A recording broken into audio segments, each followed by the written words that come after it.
Bonjour à tous et bienvenue dans ce podcast. Et aujourd'hui, j'ai l'immense plaisir d'accueillir Omaima Brkali et Fabienne avec moi qui viennent de Jabra. Et donc, premier challenge pour Fabienne avant qu'il se présente. Salam alaikum Fabienne. Salam alaikum. Alors, donc Fabienne, comme vous le savez, il apprend l'arabe. Donc tout à l'heure, on va lui faire un autre challenge à la fin du podcast. Alors Fabien, on parlait tout à l'heure, avant de démarrer ce podcast, de l'historique de Jabra. Souvent, les gens ne savent pas que ça fait pratiquement une centaine d'années que Jabra existe. Moi-même, j'étais étonnée. Voilà, ça fait très concrètement au mois de juin, ça fera 157 ans. Notre fondateur aurait eu 200 ans dans 3 ans, donc je vous donne rendez-vous pour 2029. Et on a toujours été dans l'innovation. On est né dans un petit pays, le Danemark. Nous avions créé les premiers réseaux, l'Internet du 19e siècle, les premières lignes télégraphiques intercontinentales entre l'Asie et l'Europe. C'est comme ça que l'aventure a démarré.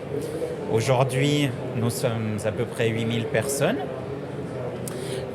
Nous avons des activités dans plusieurs domaines, dont les communications professionnelles. Mais bon, on est dans le gaming également, on est dans le médical, on fait des prothèses auditives.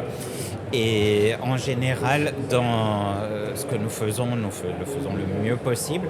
Dans les communications professionnelles, nous sommes leaders du marché mondial, avec un peu plus de 55% du marché mondial. Nous sommes à peu près 400 millions de cadres dans le monde et uniquement 100 millions utilisent des solutions professionnelles, dont plus de la moitié utilisent Jabra. Le grand défi pour nous est d'arriver à faire que ces 300 millions de non-utilisateurs deviennent des utilisateurs. Évidemment, pouvoir rendre service, on peut-être arriver à convaincre des utilisateurs de marques concurrentes. En général, voilà notre positionnement. Communication professionnelle, audio, vidéo. Est-ce que c'est vraiment important de faire la distinction ? Non, parce que les utilisateurs, ce que les personnes veulent, c'est communiquer. Si c'est avec de l'image, c'est encore mieux. Exactement. Et Fabien, chez Jabra, quelle est votre position ? Alors, pardon, je ne me suis pas présenté. Je suis vice-président pour l'Afrique, le Moyen-Orient et la Turquie depuis quelques mois. Ça fait quand même 16 ans que je suis chez Jabra, plus de 30 ans dans l'industrie. Je viens de la région occidentale et 6 dernières années, j'avais géré l'Amérique latine. Ah, d'accord, ok. Et donc, justement, avant de passer à Omaima, en fait, en parlant d'Amérique latine, d'Europe, là, on est au Maroc et on parle de l'Afrique. Est-ce que notre continent a certaines spécificités par rapport à d'autres régions que vous avez déjà gérées ? Alors, tout à fait, oui. Il y a des points communs qui sont mondiaux. On en parlera avec l'essor de l'intelligence augmentée ou de l'intelligence artificielle. Les spécificités que je peux d'ores et déjà remarquer, c'est une énergie qu'on ne trouve nulle part ailleurs, même plus en Amérique latine. D'accord. Donc, c'est les good vibes. L'Afrique égale fait. le Maroc égale le sourire, l'accueil. Voilà. Donc ça c'est important de le souligner à nouveau. Alors Omaima, j'ai encore mon Jabra Evolve 265. Est-ce que je suis déjà dépassée ? Je n'ai pas dépassé, mais aujourd'hui, il faut savoir qu'on est sur la gamme Evolve 3. On a fait le lancement de la gamme en janvier, ça fait pas très longtemps.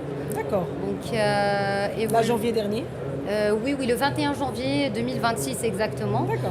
Donc on a sorti aujourd'hui, l'Evolve 3 existe en 2 déclinaisons, l'Evolve 3 75 et l'Evolve 3 85. Pour ceux qui connaissent la gamme Evolve 2, donc c'est les équivalents du 2 75 et du 2 85. La spécificité de l'Evolve 3, c'est, comme Fabien parlait, de l'intelligence artificielle. Ouais. Donc c'est un casque doté d'intelligence artificielle parce que c'est un casque qu'on a entraîné. On a appris au casque plus de 60 millions de phrases et de mots. Et le casque, il est capable de reconnaître la voix de son utilisateur et de l'isoler. J'étais capable tout à l'heure de faire un appel téléphonique ici même dans le stand. D'accord. Et pourtant, c'est trop bruyant. Exactement. Et la personne de l'autre côté Elle arrivait, en fait, elle n'écoutait que ma voix, donc ça arrivait à filtrer ma voix. Et pourtant, je suis dans un environnement très, très, très, très bruyant. D'accord, mais effectivement, ça semble très intéressant, notamment quand on veut faire une visioconférence ou un call rapide et on n'est pas dans notre bureau, dans notre confort, et on doit le faire peut-être dans la voiture ou dans un café. Donc effectivement, le fait de noise cancellation, parce que souvent on le voit ça, et on entend ça souvent dans les casques. Est-ce que Jabra a une longueur d'avance par rapport aux autres là-dessus? Oui. Oui. En tout cas une. Je m'attendais à cette Oui. Et vous l'avez souligné, ce stress qu'une personne, un humain peut ressentir à cause du bruit, si on va un peu au-delà, nos nouveaux collègues sont des machines qui ont encore beaucoup de mal pour comprendre une voix humaine, en particulier quand il y a du bruit. Oui. Donc ce que nous pouvons faire et garantir, c'est faciliter le travail à ces pauvres machines qui ne demandent qu'à nous comprendre. Et grâce à notre technologie, on peut entrer dans quelques petits détails, mais grâce à notre technologie, on va pouvoir assurer dans un contexte professionnel qu'on n'a pas besoin de répéter. Nous sommes amenés à travailler non plus seulement avec des humains, mais également avec des machines. Souvent, nous ne saurons pas si nous parlons, c'est déjà le cas aujourd'hui, si nous parlons à un collègue humain ou à un collègue numérique. Et là, le besoin, c'est d'assurer qu'il n'y ait pas d'erreur. Dans un cadre professionnel, l'erreur n'est pas permise. On ne peut pas faire à peu près. Si vous pensez à un contexte médical, si on va faire une prescription, en anglais 14 grammes ou 40 grammes, 14, c'est pas la même chose. Exactement. Le patient, il n'a pas envie de se prendre 40 grammes si c'était 14. C'est clair. Alors justement, parlant de l'IA, Fabien, juste pour rebondir là-dessus, l'IA aujourd'hui, est-ce que c'est un mal nécessaire? Est-ce que c'est un effet de mode ou c'est vraiment indispensable aujourd'hui? Alors en regardant avec un peu de recul, on va parler il y a 400 000 ans. Okay. On a eu notre pas très première. loin. Ça va, on peut se projeter. Notre première révolution, l'agriculture, qui nous a amené d'être des chasseurs-cueilleurs à être sédentaires. Exactement. Bien longtemps après, on a eu l'écriture. Plus longtemps après, la machine à vapeur, c'est très récent, ça fait même pas 200 ans. Et ce que nous vivons actuellement, donc l'intelligence, je préfère dire augmentée plutôt qu'artificielle, c'est encore une fois une révolution. D'après nous, c'est une révolution, c'est pas un effet de mode, c'est vraiment quelque chose qui nous permet d'être beaucoup plus performants. On n'a pas suffisamment de personnes dans le monde, on est 8 milliards, il y a tellement de travail à faire qu'on a besoin de se faire aider par des machines. Exactement. Et ces machines, aujourd'hui, ne sont pas encore assez sophistiquées pour pouvoir comprendre, abstraire le bruit. Quelqu'un doit faire ce travail, c'est nous. On aime le bruit parce que ça fait des années, des décennies qu'on le pourchasse. On le respecte. Je sais que c'est très difficile. Effectivement. Donc en fait, aujourd'hui, l'entreprise est obligée, enfin Jabra notamment, vous êtes obligé de prendre le train en marche. Je pense que vous l'avez déjà pris avec l'IA. Vous avez peut-être déjà intégré certaines fonctionnalités de l'IA au niveau des casques. Oui, bien sûr. Comme je disais tout à l'heure, le casque il est déjà entraîné, donc il y a de l'IA intégrée dans le casque. D'accord. Il faut savoir que sur la gamme Evolve 3, donc il y a un bouton IA qu'on peut configurer. Donc ce bouton-là, il me permet, j'ai le choix par exemple, je dis n'importe quoi, moi je suis sur Copilot, je vais configurer Copilot sur mon bouton et en cliquant sur mon bouton, il va ouvrir l'application de Copilot et je vais pouvoir parler directement avec Copilot sans aller chercher l'application, me connecter. Et ça me permet d'être plus efficace et ça permet d'aller plus vite. Et comme disait Fabien tout à l'heure, un point encore plus important, c'est la précision. Parce que quand je parle sur l'haut-parleur de mon téléphone, comme il a pris l'exemple de 40 et 14, c'est pas la même chose. Et ça pourrait changer D'accord. tous les contextes. En fait, quand tu parles de copilote, c'est-à-dire aujourd'hui, est-ce que c'est parce que vos casques sont natifs Microsoft ou bien n'importe quelle application IA pourra être justement Alors, lancée? il y a le bouton Teams. D'accord. Déjà qui est intégré parce Natif. qu'on est certifié Teams, justement, il est là. Voilà. Et après, il y a un deuxième bouton sur l'Evolve 3 uniquement qui est destiné pour les applications, pour l'intelligence, pour les agents IA. J'ai pris l'exemple de Copilot, mais on peut parler de ChatGPT, de d'autres Claude ou autres. modules. D'autres modules, d'autres agents. Et aujourd'hui, je crois que notre plus grand défi et notre engagement envers nos clients, c'est de garantir la même qualité audio et vidéo à l'utilisateur, peu importe son environnement de travail. Donc que ce soit dans un bureau, dans un open space, dans la rue, dans un café ou autre, il doit être amené à faire ses réunions dans les meilleures conditions possibles. Exactement. Je prends l'exemple de moi-même, par exemple, qui suis sales et je suis amenée à me déplacer assez souvent, à faire des réunions un peu partout. Ça me facilite la vie parce que ça me permet d'être plus efficace, dans le sens où je n'ai pas besoin d'être chez moi pour faire mes réunions. Si je sors en fait, je peux faire des réunions back-to-back meetings. Pourquoi? Parce que je sors de chez mon client, j'ai une réunion que je dois prendre sur Teams. Exactement. Je peux la faire dans un café, dans ma voiture, en marchant dans la rue pour aller monter dans ma voiture. Mais ça me permet d'être plus efficace et d'optimiser mon temps. Tout à fait. En isolant le bruit, en étant dans un cadre qui reste professionnel. Exactement. J'ai déjà été amenée à faire des réunions dans un aéroport. Au moment où je faisais mon onboarding. Carrément, donc là, on peut pas faire plus de bruit. Et à aucun moment, les gens de l'autre côté n'ont deviné que j'étais dans un aéroport. D'accord. J'ai dû ouvrir ma caméra pour prouver que j'étais vraiment dans un aéroport. En train d'embarquer. Exactement. Mais écoute, en fait, Fabienne a parlé tout à l'heure de la partie image. Tu as dit, voilà, il y a le côté son, mais pourquoi pas l'image? Et donc, effectivement, en parlant de cette partie Teams professionnelle, je dois rapidement déployer une solution pour rejoindre une visioconférence. Aujourd'hui, moi, je me rappelle qu'il y avait la Panacast. Donc aujourd'hui, est-ce que je prends une Panacast avec moi et un casque et je suis vraiment dans un environnement professionnel, je suis prêt professionnellement à démarrer ma conférence, ou j'ai besoin d'autres solutions complémentaires? Oui, alors si vous avez une Panacast 20 caméra personnelle avec un casque Evolve 385, vous êtes au top. D'accord.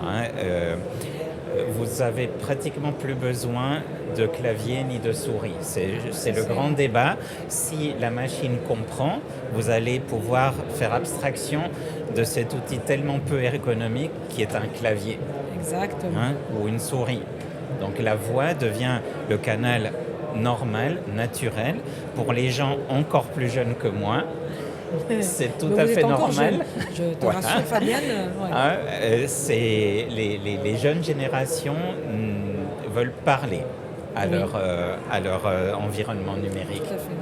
Et donc, pour revenir à l'image, pour nous, Jabra, c'est certes un défi, mais beaucoup moins important que l'audio. Vous pouvez voir l'histoire du cinéma. C'était plus simple de faire de l'image que faire du son. Les premières années, vous aviez un pianiste, vous aviez une image, donc le son n'est venu que plus tard. Donc maintenant, les personnes, depuis quelques années, nous demandent d'écouter avec leurs yeux. Tout à fait, exactement. Donc c'est pour ça qu'on est rentré dans la vidéo. La technologie permet de sublimer les distances. C'est des gains de productivité difficilement mesurables, cependant très tangible. Vous pouvez organiser une salle de réunion ici à Marrakech, une autre salle, que sais-je, au Caire, et vous allez avoir des spécialistes qui n'auront pas besoin de prendre l'avion. Vu le contexte géopolitique actuel, donc les personnes vont voyager de moins en moins, on doit économiser du carburant. On est là. Voilà, nous étions là au rendez-vous, c'était notre deuxième pandémie, celle de 2019, nous avions vécu celle de 1917, donc on avait déjà un peu d'expérience. On est au rendez-vous, on peut faciliter la vie des entreprises, la productivité n'est pas perdue, elle est augmentée du fait de l'utilisation de nos outils. Et en plus, on vient de frôler la Troisième Guerre mondiale, donc pour l'instant, Trump, Poutine, ils sont quand même plus... Voilà, donc on n'est pas très rassurés. Bon, on a quand même frôlé la Troisième Guerre mondiale, on reste sur la deuxième épidémie du Covid, on s'en est bien sorti, parce qu'il y a des constructeurs aussi qui ont bien vendu pendant ces périodes, parce que, comme a dit Churchill dans le temps, dans toute crise, il y a une opportunité qu'il faut aller chercher.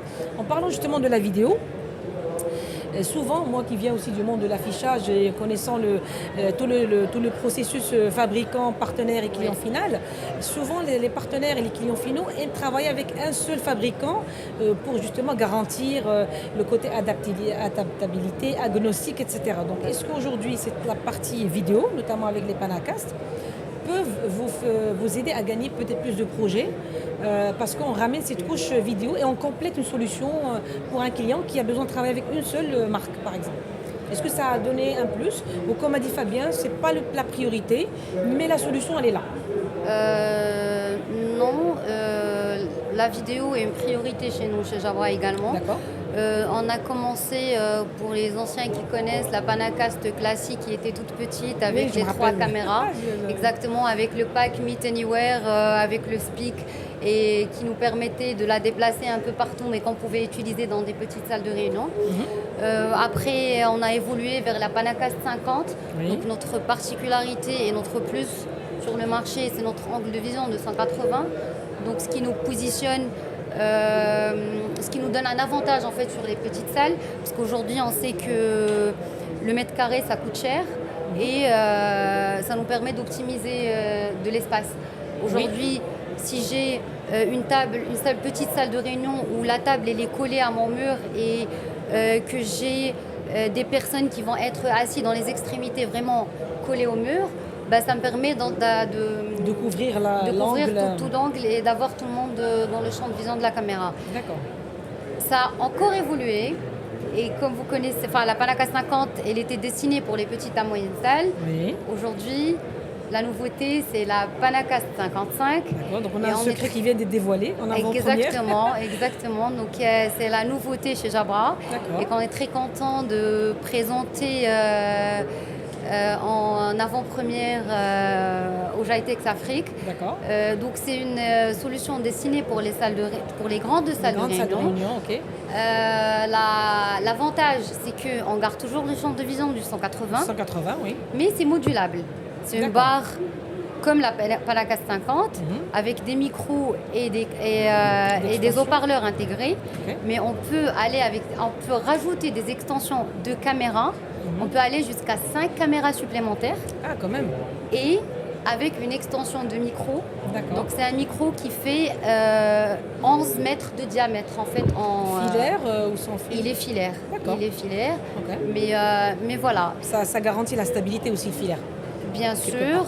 Et en même temps, l'avantage c'est que la solution elle est modulable. Donc on peut aller de petite à grande salle avec la même solution, juste en rajoutant des extensions de micro, de caméra et extensions de micro si besoin par la suite. D'accord, ok. Fabien, je reviens vers toi en disant tout à l'heure avant de commencer le podcast, ça fait 20 ans que tu n'avais pas mis les pieds au Maroc.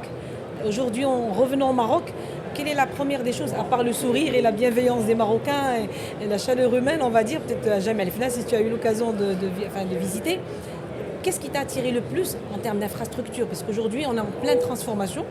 On a pris le train depuis longtemps. On a des deadlines énormes comme la vision 2030 entre transformation digitale, cybersécurité, etc. Comment tu as vu le Maroc en 20 ans d'écart? Alors, je vais répondre à ma manière. Bien sûr. Les belles choses n'ont pas changé, heureusement. L'accueil des gens, la qualité de la gastronomie. Heureusement que ça ne change pas et j'espère que ça ne changera jamais. Et par rapport à l'accélération de l'économie du pays, c'est évident. C'est évident, tout en restant ancré dans une identité marocaine, donc sans vouloir être... je perçois et je sens que le pays s'accélère et c'est vu tout en restant marocain. C'est très, très beau à voir. D'accord, mais c'est vrai qu'au niveau du continent africain, je pense que le Maroc aussi, et tu le confirmeras aussi Oumaima, on a quand même une longueur d'avance. Et il y a beaucoup de pays africains qui essaient aussi de prendre le Maroc comme modèle, parce qu'on est proche de l'Europe, on est proche de l'Afrique. Donc avec tout ce qu'on a fait depuis peut-être les 15 dernières années, je pense qu'il y a beaucoup de pays comme notamment l'Afrique francophone, Sénégal et Côte d'Ivoire, qui veulent aussi prendre le Maroc comme modèle et le déployer au niveau de leur pays. Oui, aujourd'hui, on voit que l'Afrique est en avance très bien sur tout ce qui est nouvelles technologies. D'ailleurs, on a eu une réunion super productive ce matin avec un partenaire en Afrique. Et on est très content de voir l'avancement et comment l'IA aujourd'hui devient justement au cœur de l'activité, de transformation justement en Afrique. C'est vrai d'ailleurs, en parlant d'IA, et j'allais poser la question à toi et à Fabien, c'est-à-dire tout à l'heure, en terminant ta journée, est-ce que pour choisir un endroit pour aller dîner ou un petit rooftop, tu pingerais rapidement un ChatGPT ou un Claude? On parle. Je ne sais pas si j'ai le droit de répondre à cette question. On reste sur copilote. On le ping pas, mais on lui parle. Effectivement, donc, je vais prendre mon casque. Ah voilà, avec le bouton. Je vais utiliser mon petit bouton. Et je vais parler avec mon agent pour lui demander une recommandation de restaurant. D'accord, donc ça c'est ton assistant bras droit, on va dire IA, qui va t'emmener un peu partout. C'est évident. D'accord. Est-ce que l'IA pour toi, Fabienne, j'ai appris tout à l'heure que tu apprenais l'arabe. Oui. Notamment, tu as commencé par écrire l'arabe. J'ai vu que tu as réussi a priori à écrire mon prénom. Oui. Donc est-ce qu'aujourd'hui l'IA peut t'aider un petit peu dans ce processus d'apprentissage? Alors pas encore, parce que le travail de calligraphie doit rester et demeurer, et c'est important. C'est important pour les enfants, doivent passer par cette case. Il ne faut pas exagérer avec le tout numérique. On doit quand même rester connecté au matériel, toucher le papier, ça doit rester. On ne doit pas oublier d'où on vient. C'est 6000 ans d'histoire de l'écriture. Maintenant, une fois qu'on comprend tout ça, on peut accélérer les choses, on peut les augmenter. Mais on ne va pas les substituer Bien sûr, non plus. Parce que d'ailleurs, l'IA ne remplacera pas l'humain, mais elle est là pour lui faciliter la tâche. L'augmenter. L'augmenter. On est augmenté, ça rend notre vie plus simple. C'est une bonne collaboration.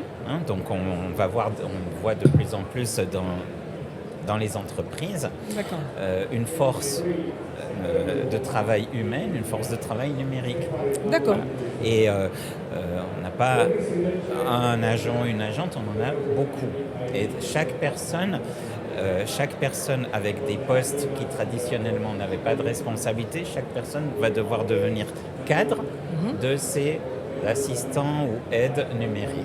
Exactement. Impeccable. Et puis, je ne sais pas s'il y a Oumaima, Fabienne, est-ce qu'il y a une question que vous auriez aimé que je pose, que je n'ai pas posée? Est-ce qu'on a couvert un petit peu certains sujets, ou est-ce qu'il y a encore une question que vous voulez qu'on aborde?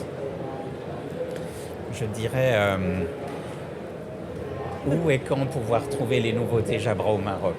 Déjà, oui. Donc est-ce qu'on peut trouver les nouveautés? Est-ce que c'est auprès d'Oumaima? Est-ce que c'est sur le site web? On vient d'avoir un secret. On est en première au mois de mai, si j'ai bien compris, pour révéler, Effectivement, donc la sortie de la solution grande salle disponibilité est prévue pour le 1er mai. On a d'autres nouveautés qui arrivent. Alors 1er mai, quand même, c'est une fête nationale, c'est férié. Le 2 mai. Mais sur le virtuel, il n'y a pas de férié. Pas de férié sur le virtuel. Exactement. Tu sais, l'IA, elle prend pas de congé. Pas de congé, d'accord. Donc elle est tout le temps 24 sur 24. Exactement. Donc je disais tout à l'heure que j'avais le Evolve 265. Oui. Tu me conseilles de passer directement à O3? Oui. Dès demain, c'est le conseil que vous me donneriez? Oui, ça va te changer la vie. D'accord. En étant utilisatrice de l'Evolve 2, et je suis passée récemment sur l'Evolve 3, on ressent nettement la différence. Excuse-moi Fabien, donc, juste un autre point, c'est que comme j'ai dit tout à l'heure, donc là aujourd'hui sur l'Evolve 3, on a sorti 2 références qui sont l'Evolve 3 75 et le 85. D'accord. Mais sachez qu'il y a une déclinaison qui arrive, donc on aura des nouveautés prévues sur le reste de l'année. Avant la fin d'année, il y aura d'autres nouveautés qui arrivent. C'est un autre secret qu'on vient de dévoiler. Exactement, on en reparlera plus tard. J'ai pas le droit de dire plus. Le design étant très important. Oui. Donc nous avons pris le soin d'avoir un design scandinave minimaliste que les personnes peuvent porter dans la rue. Et voilà, vous avez la couleur pour la journée. On a une autre version pour la soirée. Il faut acheter les deux. Écoutez, moi j'y vais demain. Si j'ai une remise, moi j'y vais dès ce soir. Donc j'attends la remise après ce podcast. Et puis, alors, c'était un réel plaisir. On n'a pas vu le temps passer de conduire cet entretien avec toi, Oumama et Fabienne. Alors, je laisserai peut-être le mot de la fin pour terminer avec Fabienne qui va le dire en arabe. En arabe pour nous dire Shukran. Shukran, voilà. Merci à vous et à très bientôt. Oui, merci beaucoup. Merci.